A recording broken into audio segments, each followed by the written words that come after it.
we was busting real bullets. One of my homies got hit.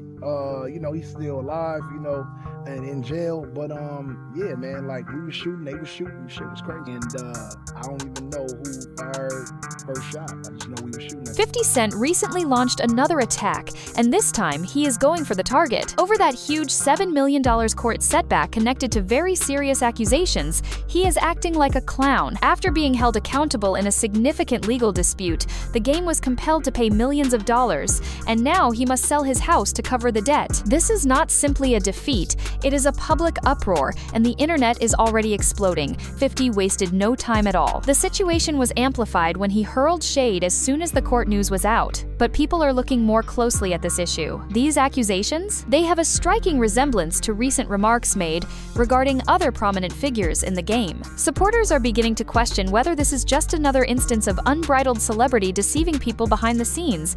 The industry is beginning to seem rather strange. Not to mention, this conflict is not new. Since the early 2000s, 50 and the game have been at each other's throats. It appeared to be an ideal squad when the game was under G-Unit and soaring high with support from Dr. Dre. However, egos quickly collided and the divorce became bitter. What began as a mentoring relationship turned into a protracted, vicious conflict that has not subsided yet. This drama has reached a new level now that the game has openly lost millions and 50 Cent is laughing aloud. This beef is legendary, not just ancient. We are discussing over 2 decades of literary attacks, smoky courtrooms, and intense public altercations. The conflict between 50 Cent and the game has remained hot, despite awkward interviews and widespread online pandemonium. My issue with Game is I don't know what happened with him, period. But he felt so hurt. He really looked up to you. How could you have an assessment on a person who's flip-flopped the entire career? He almost bipolar, if you watch it. Like the way he does it. Like he'll do it like he's extremely emotional. Like a resentment that never goes away. Additionally, this dispute has become an indelible part of hip-hop history due to the influence of social media. 50 Cent is also not slowing down. Like it comes naturally to him, he has started launching vicious clapbacks and memes. This guy is not cool. In another video that went viral, the game accused 50 of being a snitch on a phone conversation, and 50 immediately retaliated, bringing the game's early history into the public eye. The incident went viral on the internet, adding fuel to a fire that was already raging. And now when the court smacked him with that harsh ruling, the game's house was merely taken. Yes, it is official, his home was taken back. But rather of being silent, 50 used it as a sharpshooter to transform it into excellent stuff. With cold accuracy, he blogged about it, and it went viral online. This is a plan, not simply pettiness. 50 Cent is a master at moving. Whether it is Wendy Williams, Young Buck, or Ja Rule, he has the ability to turn someone else's failure into a viral event that strengthens his brand. What about the game? He recently became the most recent victim of 50's brutal strategy. The pattern is now far too clear. What about the game? He is only the most recent addition to 50 Cent's expanding catalog of hits. Let us face it though, 50 is not going to stop there. He is also putting further pressure on Diddy, particularly in light of CNN's stunning hotel surveillance that was linked to a significant lawsuit action. 50 acted quickly once the footage came to light. He blasted it out with a scathing message that cast doubt on Diddy's whole public explanation. That article, it was the first shot in what has now turned into a full-scale digital takedown. Not only a jab, like a prosecutor using Wi-Fi, 50's is using Instagram as his own courtroom, breaking out every development in Diddy's case. He is on every piece and every new leak. Despite Diddy's current involvement in significant legal disputes, 50's pressure campaign continues to gain momentum. He cool and we good. It ain't no drama. I ain't gonna see 50 and what was it? I said 40 years old. Then it goes to extremely aggressive. 50's like an asshole. 50 can't rap. He went overseas and he had an issue with Memphis Bleak and Jay-Z on stage. He asked me about Piggy Bank, so he could say I don't have a problem with nobody. 50 had problems with like Nas, Fat Joe, and I think the Locks at that time. I really wanted to hold down G, you know what I'm saying? But like these were guys that really influenced my, my life. In addition to side-by-side parallels to Harvey Weinstein, he has been publishing analyses of purported cover-ups and hinting that there may be more explosive material available. The atmosphere? His goal is to completely reveal whatever lurks in the shadows. Suddenly, 50 shifted back to the game, which was another of his favorite targets. The moment? Brutal, particularly given how the game condition is getting worse. Remember that Priscilla Rainey, who starred on his VH1 dating program She Has Got Game, filed a complaint against him in 2016 for alleged wrongdoing during production, dealing him a serious legal blow. The 50s are making sure that the world does not forget now that the court decided in her favor and his mansion has been confiscated. Priscilla Rainey claims in court documents that she was coerced into drinking on set and then improperly groped on video. The production team just ignored this while it was happening. What, however, turned the case around? Never once did the game appear in court to defend himself. He paid a heavy price for the decision. The court handed him a harsh default judgment of $7.1 million. It is not spare change. It is the type of debt that endures forever. That debt has been looming over him like a rain cloud ever since. Rainey's legal team has been after every penny. The judge has now finished playing games. The sale of the game's opulent Calabasas estate was just approved by a new court ruling. This estate is serious business. It is now advertised for $4 million and features a gated entry, a fancy pool, and views worth millions of dollars. However, the entire judgment will not be covered even if it sells. He will still owe over $3 million, leaving him millions short. 50 is going to be a power in hip-hop at any moment from now. It's like 50 back, he got to be standing next to me. And so yeah, we started to distance ourselves when we were recording Hater 11. That was one of the nights where we ain't... Rainey has already recovered almost $400,000 from his music earnings in the meanwhile. It is a slow grind, but it builds up. But here's the twist. The game was out here making grandiose claims about Rainey never getting paid.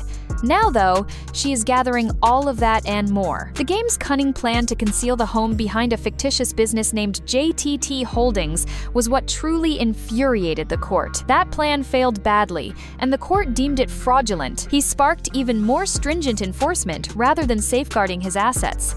Rick Ross stepped in just as the situation was about to get much uglier. He could not help but poke fun at the game, despite his own long-standing feud with 50 Cent. Now that everyone is circling, this legal catastrophe has just become a feeding frenzy. This conflict descended into a circus. Not only did the game lose in court, but his public image completely collapsed as a result. To roast him, even those who were not involved in the first beef got in. People in the industry were laughing aloud and the media was going crazy. Naturally, Rick Ross could not help but stir things up. Ross took to Instagram and made a headline stating that the game may cause him to lose his Calabasas house. He did not stop there, though. Among the many memes he posted was a clip of a man dancing in swim trunks. Simply said, trolling at its best. Petty, loud, and completely internet savvy. No nuance, just outright derision. It's me and 50 ran into each other at a popular strip club in Hollywood, West Hollywood, called AOD, Ace of Diamonds. We didn't really run into each other. I knew that he would be there, so I pulled up. Because like I said, everything with me and 50 needs to happen face to face. That was our relationship when we was face to face. You know what I'm saying? It only gets misconstrued when we can't see each other. But if he get in my face, he gonna have to show up as like Curtis, and I'm gonna have to show up as Jason Young. We were friends, and we made great music. He can't make great music with nobody else. However, the game, he refused to accept it. He reportedly discharged after sliding into Ross's DMs. He apparently retaliated with a vicious note that said, "You are still a fat ninja even if I lost my house," which I didn't. Before the Twinkies do. That Ozempic will kill you.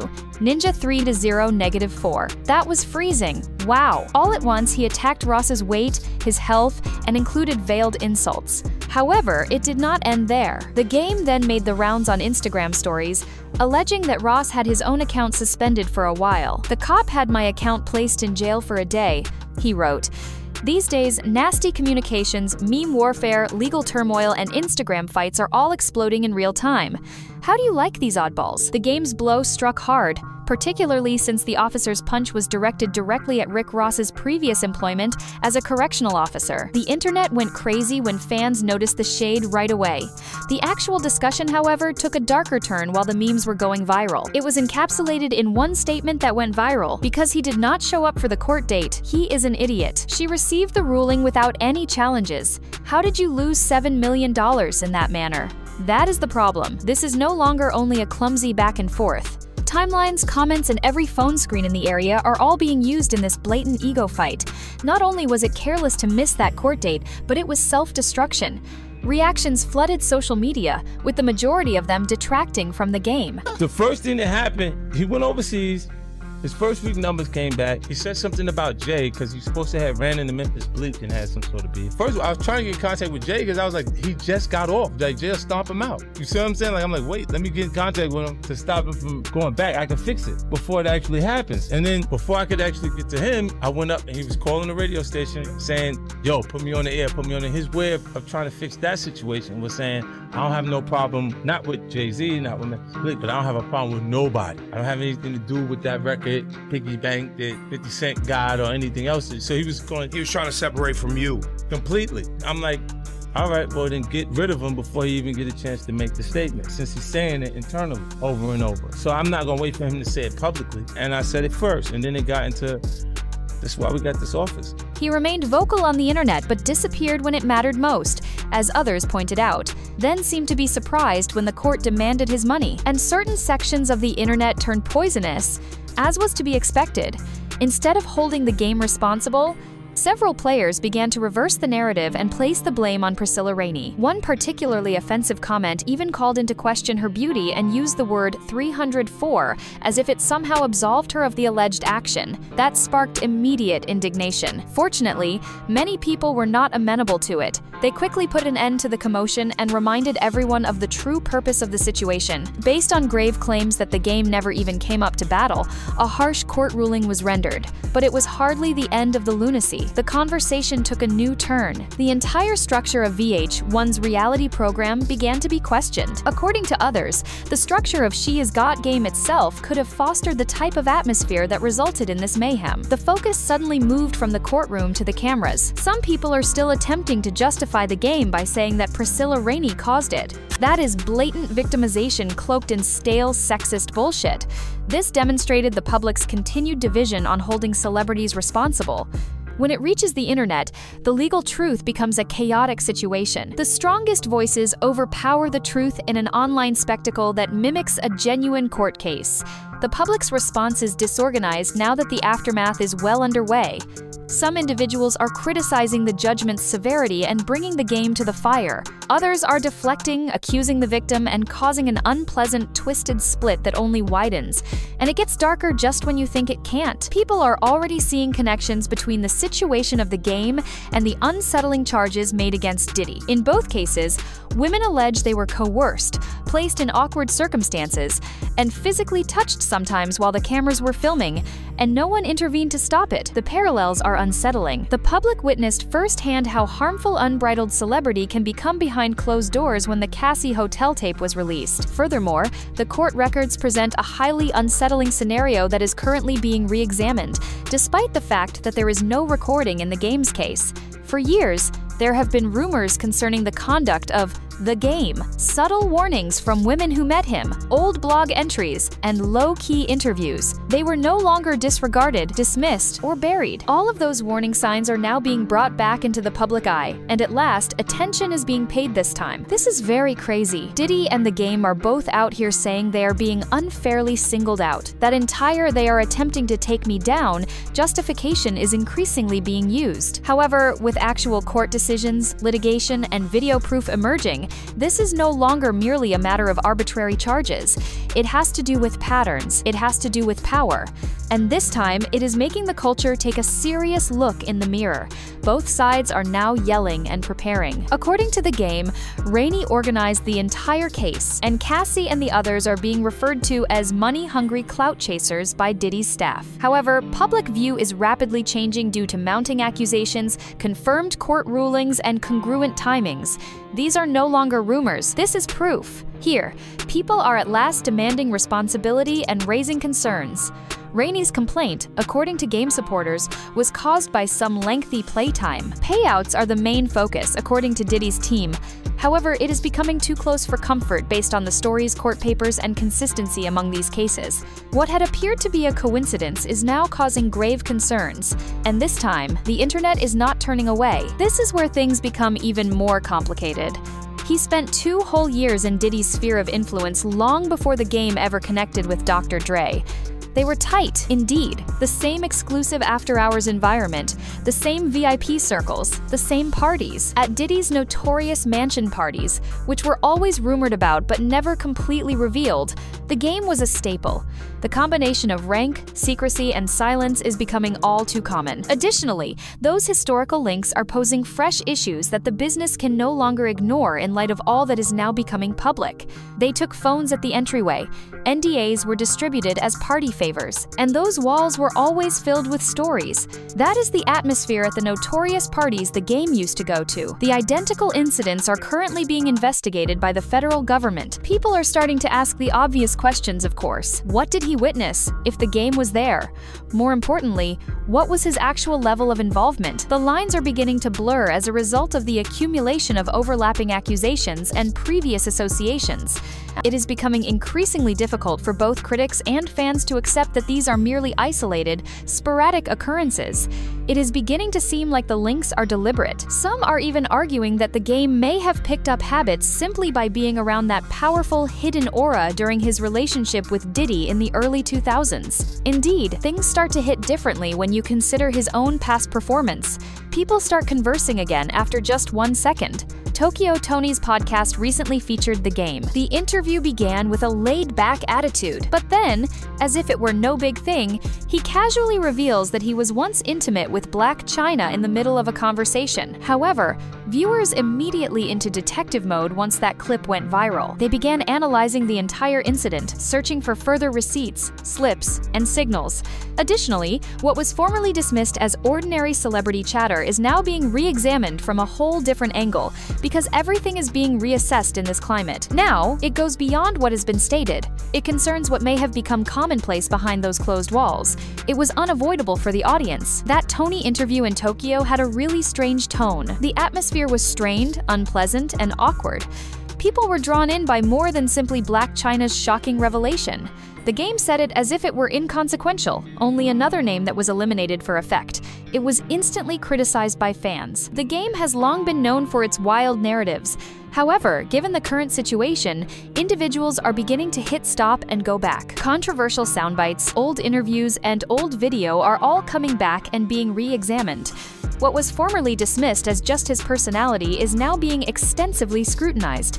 And then there was the time that truly blew out. Tokyo nonchalantly acknowledged being with Blac Chyna immediately following the game. "I heard you tampered with my daughter," Tony stated, staring him in the face. She implied that she would not mind taking a turn herself, but instead of retreating, she hit him with me as well. "What about the game?" He remained still. "I will take one for the team because he just fired back." Social media was in utter disarray as a result of that back and forth, not just because of the things that were said, but also because of how nonchalantly everything was handled, as if it were commonplace. This conversation fueled the flames surrounding the game's already contentious reputation, at a time when celebrity behavior is being scrutinized more than ever. Furthermore, it does not end there. Because the courts have already answered, let us discuss legal matters. The result? 26 required anger management sessions, 120 hours of community service, and 3 years of probation. That rage? It has been appearing far too frequently.